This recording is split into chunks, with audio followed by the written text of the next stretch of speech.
और एक और अहम खबर आ रही है, कल राज्यसभा में पेश किया जाएगा 3 तलाक बिल। आपको बता दें, लोकसभा से पहले ही पास हो चुका है 3 तलाक बिल और सरकार के लिए यहां पर सबसे अहम चुनौती से राज्यसभा में पास कराना है, क्योंकि राज्यसभा में एनडीए के पास बहुमत नहीं है और वहीं कांग्रेस चाहती है कि ये बिल जो है स्टैंडिंग कमेटी के पास भेजा जाए।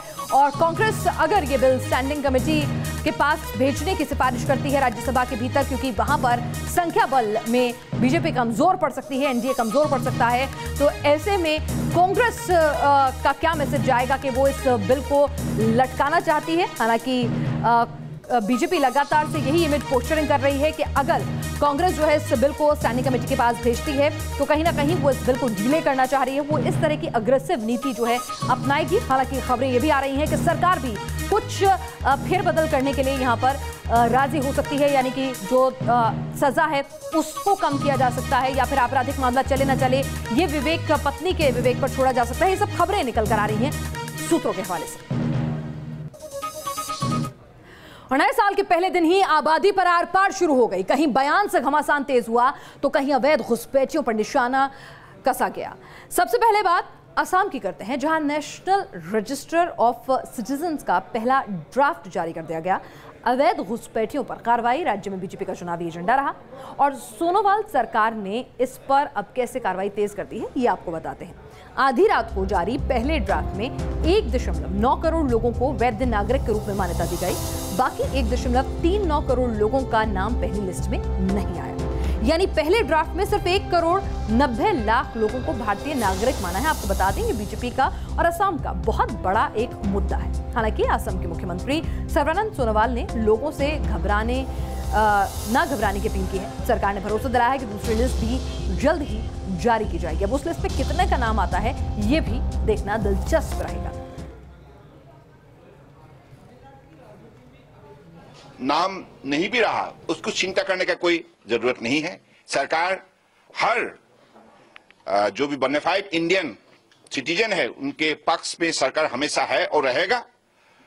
तो इसलिए अगली भी ड्राफ्ट रूल प्रकाशित होंगे, ये दूसरे चरण में होंगे और किसी का नाम अगर किसी कारण रह भी गया तो उनके नाम फिर से दोबारा हमारे ड्राफ्ट रूल में इंक्लूड करने के सिलसिले में सरकार मदद करेंगे, क्योंकि हर बोनाफाइड इंडियन सिटीजन की सुरक्षा, उनकी मर्यादा रक्षा करना सरकार का धर्म है।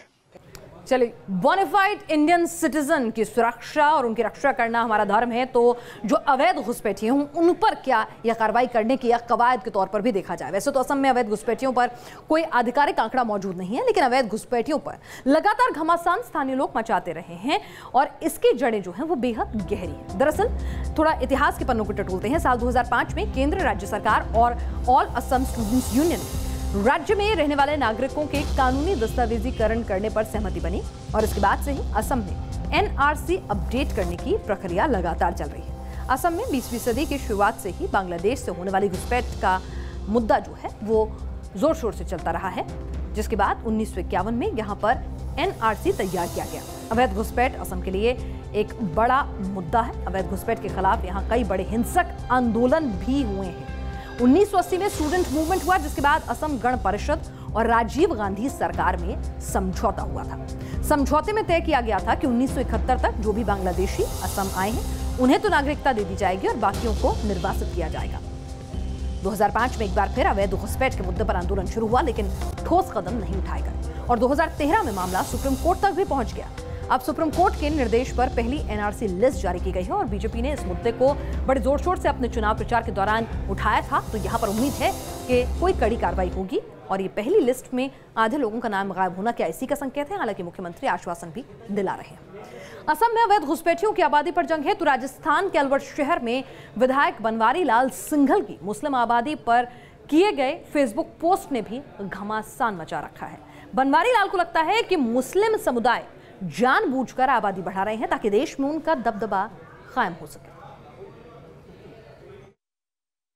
मुस्लिम आबादी के बढ़ा बढ़ाकर इस देश पर की राजनीति पर कब्जा करके अपने समाज के लोगों को प्रदेशों के मुख्यमंत्री और देश का प्रधानमंत्री बनाने का 2030 तक उनका टारगेट हो सकता है। अभी भी अगर हम नहीं चाहते तो हमको देश में 2 बच्चे का कानून सभी के लिए बनाना पड़ेगा। साल नया, संग्राम वही पुराना, चेहरा नया, जुबान से बरसते शोले पुराने। जनाब अलवर शहर से बीजेपी के विधायक बनवारी लाल सिंघल हैं। पहले अपने फेसबुक पोस्ट से मामला गरमाया और फिर उस पोस्ट के बचाव में अपनी ही दलीलें गढ़ रहे हैं। चिंता हिंदुस्तान में बढ़ती तथाकथित मुस्लिम आबादी पर है और डर हिंदुओं के अल्पसंख्यक हो जाने का है। मुस्लिम लोग केवल इस देश पर कब्जा कैसे किया जाए, इस चिंता में लगकर एक एक परिवार, एक एक दंपति 8, 10, 12, 14 बच्चे पैदा कर रहे हैं। और अगर किसी कारण से किसी भी मुस्लिम परिवार में किसी दंपत्ति को कम बच्चे पैदा होते हैं तो ये स्थिति भी है हमारे यहाँ। ये देखने में आता है। इस जिले की मैं बात करूं, खासतौर से अलवर जिले की, कि दूसरी शादी करने में भी नहीं झिझकते हैं। चाहे उनको बिहार और बंगाल से लड़कियां खरीद कर भी लानी पड़ रही है, तो पिछले दिनों ऐसे उदाहरण अनेक मिले हैं कि उन्होंने लड़कियां खरीद के लाके भी उनसे अपने वंश को और परिवार को और अधिक संख्यात्मक रूप से बढ़ाने का काम किया है। अब ये आंकड़े कहां से लाए ये तो विधायक जी जाने, लेकिन अपने ही इकट्ठा किए हुए आंकड़ों पर विधायक जी बवाल बड़ा कर रहे हैं। शिक्षा उनके लिए कोई महत्व नहीं रखती, विकास उनके लिए कोई महत्व नहीं रखता।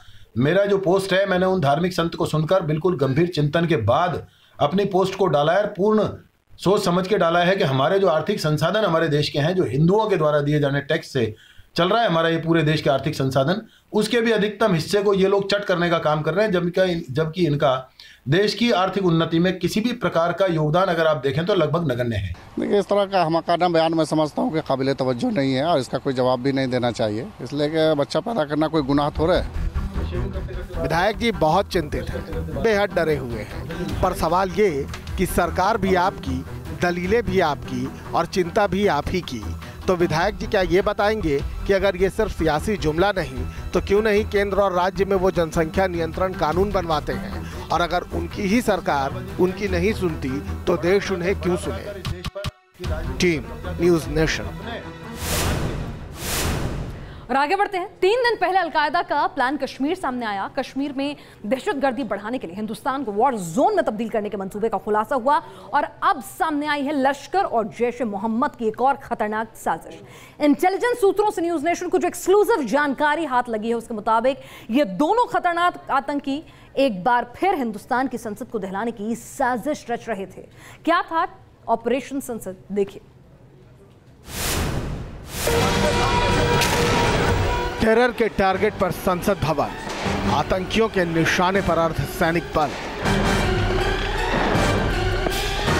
नए साल पर दहशतगर्दों ने रची है खतरनाक साजिश और इसके तार जुड़ रहे हैं दहशत के 2 सबसे बड़े सौदागर हाफिज सईद और मौलाना मसूद अजहर से। न्यूज़ नेशन को मिली एक्सक्लूसिव जानकारी के मुताबिक पाकिस्तान में हाफिज और मौलाना मसूद अजहर के बीच एक मीटिंग हुई है, जिसके बाद दहशत के इन 2 दानवों ने हिंदुस्तान में साझा टेरर अटैक का प्लान बनाया है। ये रिपोर्ट दर्शाती है कि जो आतंकवादी संगठन है और उनके जो आका ISI और पाकिस्तान में बैठे हुए हैं, वो चाह रहे हैं कि अब इस वक्त भारत में कोई बड़ा हमला हो जिससे कि भारत के ऊपर दबाव बने। बताया जा रहा है कि आतंकियों का प्लान साल 2001 में संसद पर हुए आतंकी हमले से ज्यादा बड़ा अटैक करने का है। उनके निशाने पर वो खास जगहें हैं जहां विदेशी सैलानी बड़ी तादाद में आते हैं। सूत्रों की माने तो इंटेलिजेंस एजेंसी से मिले इनपुट को देश के 6 बड़े शहरों के पुलिस कमिश्नर को भेजा जा चुका है और आतंक के इस नापाक गठजोड़ से अलर्ट कर दिया गया है। लश्कर और जैश का ये गठजोड़ बेहद खतरनाक साबित हो सकता है। दरअसल इन 2 आतंकवादी संगठनों के पास आने में पाकिस्तानी हुकूमत और पाकिस्तान की खुफिया एजेंसी ISI की सबसे बड़ी भूमिका है, क्योंकि हाफिज सईद और मौलाना मसूद अजहर की मीटिंग में मध्यस्थता ISI ने ही की थी। वीडियो जर्नलिस्ट मनोज कुमार के साथ रुमानुल्लाह खान, न्यूज़ नेशन, दिल्ली। और नए साल पर पाकिस्तान को बड़ा झटका लगा है। अमेरिका के राष्ट्रपति डोनाल्ड ट्रंप ने पाकिस्तान को दी जाने वाली फंडिंग रोकने का ऐलान किया है। ट्रंप ने ट्वीट किया है कि अमेरिका ने पिछले 15 सालों में $33 बिलियन की मदद जो पाकिस्तान को की, यह मूर्खतापूर्ण था, लेकिन उन्होंने हमारे नेताओं को मूर्ख समझकर हमें झूठ और दगाबाजी के अलावा कुछ नहीं दिया। जिन आतंकवादियों को हम अफगानिस्तान में ढूंढ रहे थे, उन्होंने उन आतंकियों को पनाह दी और अब ऐसा नहीं होगा। यह ट्रंप का एक बयान भर है या वाकई में एक सख्त कदम अमेरिका उठाने जा रहा है? इस पर हिंदुस्तान की निगाहें टिकी रहेंगी। और क्या दाऊद इब्राहिम के करीबी रहे छोटा शकील की मौत हो चुकी है? क्या डी कंपनी में दरार की खबरों को इसलिए हवा दी जा रही थी? छोटा शकील के 2 गुर्गों की बातचीत का जो ऑडियो न्यूज़ नेशन के खास हाथ लगा है, एक्सक्लूसिव जानकारी जो मिली है उसमें कुछ ऐसे ही दावे किए जा रहे हैं। हालांकि इस ऑडियो की सच्चाई फिलहाल सवालों के घेरे में है, क्योंकि इसकी आधिकारिक पुष्टि अभी तक नहीं हुई है। क्या छोटा शकील की हो चुकी है मौत?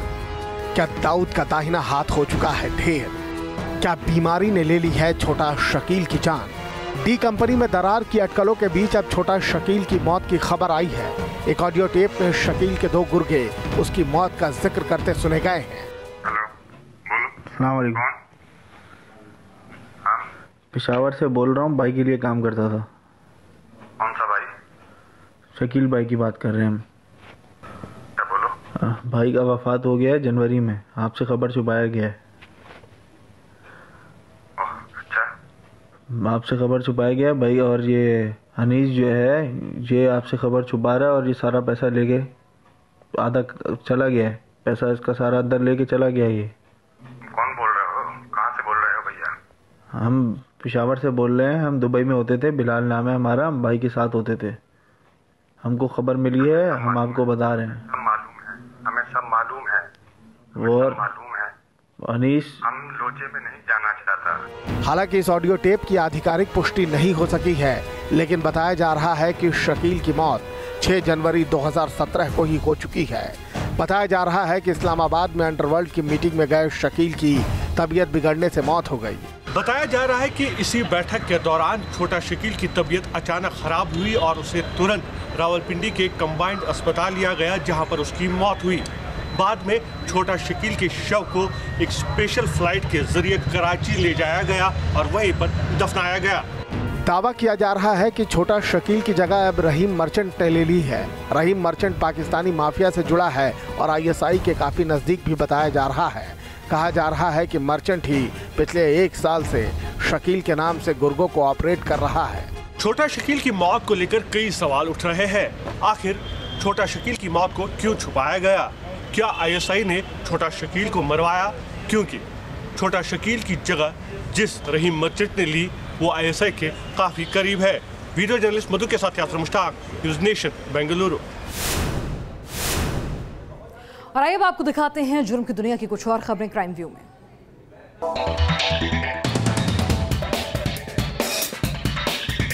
मथुरा में जेल की दीवार फांदकर 3 कैदी फरार हुए। दीवार फांदने के लिए कैदियों ने लकड़ी का सहारा लिया। सुरक्षा में चूक की इस घटना से जेल प्रशासन में हड़कंप मच गया। दिल्ली पुलिस की स्पेशल सेल ने पंजाब से 2 शातिर ड्रग स्मगलर्स को गिरफ्तार किया है। दोनों शख्स ड्रग तस्करी के इंटरनेशनल रैकेट का हिस्सा थे। पुलिस को इनके पास से 12 करोड़ की हेरोइन भी मिली है। गुरुग्राम में नए साल के जश्न में चली लाठियां। शराब के नशे में युवतियों को छेड़ रहे मंचलों पर पुलिस ने कार्रवाई की। मॉल में एक शख्स ने पुलिस वाले को भी थप्पड़ जड़ दिया। लखनऊ में रेप पीड़ित 12 साल की एक बच्ची मां बनी। आरोप है कि पुलिस ने अपने काम में लापरवाही बरती। वहीं बच्ची का परिवार भी लोक लाज की वजह से 9 महीने तक चुप बैठा रहा। यूपी के शामली में पुलिस ने एनकाउंटर के बाद 3 बदमाशों को गिरफ्तार किया। ये बदमाश एक सभासद को लूटकर भाग रहे थे। बदमाशों की तरफ से हुई फायरिंग में 2 पुलिसकर्मी भी घायल हो गए। और दुनिया नए साल के जश्न में डूबी है, तो अब आपको दिखाते हैं टीम इंडिया और विराट कोहली की साउथ अफ्रीका में न्यू ईयर की मस्ती। केप टाउन में कोहली का भांगड़ा,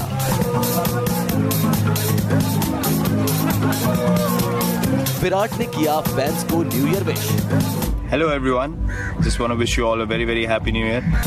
केप टाउन की सड़कों पर बिंदास अंदाज में भांगड़ा कर रहे ये है टीम इंडिया के कप्तान विराट कोहली और ओपनर शिखर धवन, जो पूरी तरह से पार्टी के मूड में नजर आ रहे हैं। दोनों पंजाबी स्टाइल में भांगड़ा कर रहे हैं।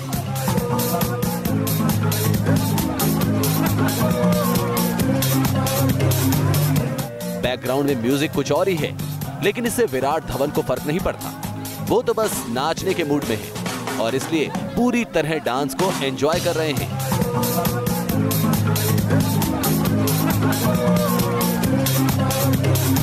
जहां विराट डांस में मस्त थे, वहीं पहली बार विराट की वाइफ के तौर पर साउथ अफ्रीका दौरे पर आई अनुष्का शर्मा ने तो तलवारबाजी में हाथ आजमाया।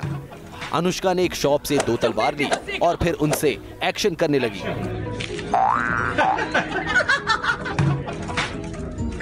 जो मेरे पे हंसेगा। अनुष्का ने भी अपने फैंस को न्यू ईयर विश किया है।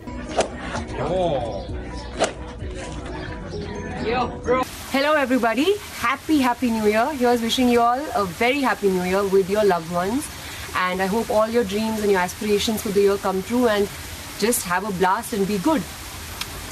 अफ्रीका दौरे में टेस्ट सीरीज का आगाज 5 जनवरी से होगा, जो इस साल टीम इंडिया का अहम मिशन है। लेकिन विराट और धवन की मस्ती बता रही है कि टीम इंडिया फिलहाल टेस्ट सीरीज के लिए कोई दबाव नहीं लेना चाहती और इसलिए टीम इंडिया के सुपरस्टार मैदान के बाहर जहां रिलैक्स हैं, वहीं मैदान के अंदर टीम इंडिया अफ्रीका पर विराट वार करने में कोई कसर नहीं छोड़ेगी। राजधानी में नए साल की दस्तक घने कोहरे और कड़ाके की सर्दी के साथ हुई है। 1 जनवरी इस सीजन का सबसे ठंडा दिन रहा। मौसम विभाग का अनुमान है कि ठंड और कोहरे से अगले 1-2 दिन तक दिल्ली को राहत नहीं मिलेगी।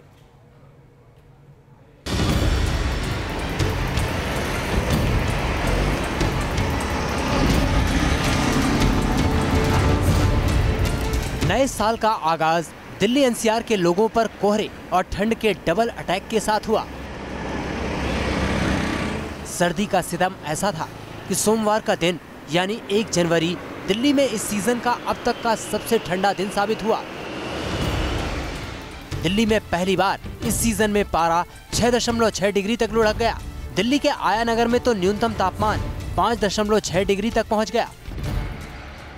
धुंध की चादर में लिपटी दिल्ली में इस समय धूप के दर्शन मुश्किल हो गए हैं, जिससे अधिकतम तापमान में भी कमी आई है और गलाने वाली ठंड बढ़ गई है। वहीं कपकपाती सर्दी के साथ कोहरे का कहर भी राजधानी के लोगों को परेशान कर रहा है। सोमवार को दिल्ली एनसीआर में इतना घना कोहरा छाया कि विजिबिलिटी 50 मीटर से भी कम रह गई। कई इलाकों में तो सुबह विजिबिलिटी 0 पर पहुंच गई। इसके चलते सड़क, रेल और हवाई यातायात पर बुरा असर पड़ा।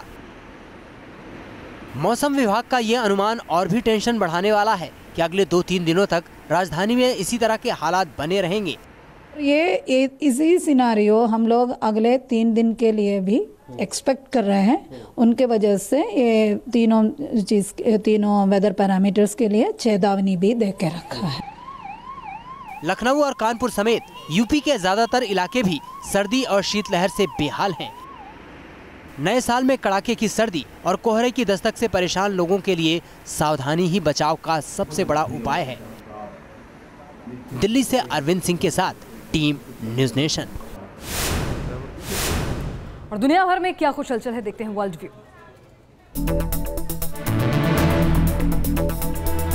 दुनिया भर में शानदार आतिशबाजी के साथ हुआ नए साल का स्वागत। न्यूयॉर्क के टाइम्स स्क्वायर में हजारों लोगों ने मनाया नए साल का जश्न। ब्रिटेन से लेकर जर्मनी और हांगकांग में भी धूमधाम से सेलिब्रेट किया गया न्यू ईयर। नए साल के पहले ही दिन नजर आएगा सुपर मून। इसके बाद 31 जनवरी को फिर नजर आएगा सुपर मून। इस दौरान चंद्रमा अपनी कक्षा में पृथ्वी के निकटतम बिंदु पर होता है और इस वजह से चांद हर दिन के मुकाबले 14% बड़ा और 30% ज्यादा चमकदार दिखाई देता है। नॉर्थ कोरिया के तानाशाह किम जोंग ने साउथ कोरिया को एक नया प्रस्ताव दिया है।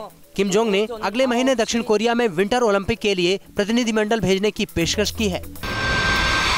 कोस्टारिका में नए साल के पहले ही दिन हुआ बड़ा विमान हादसा। कोस्टारिका के गुआनकास्टा में प्लेन क्रैश हो गया। इस हादसे में 12 यात्रियों की मौत हो गई। तो देश और दुनिया की हर अहम खबर आपने देखी हर पहलू के साथ नेशन व्यू में। आज के लिए बस इतना ही।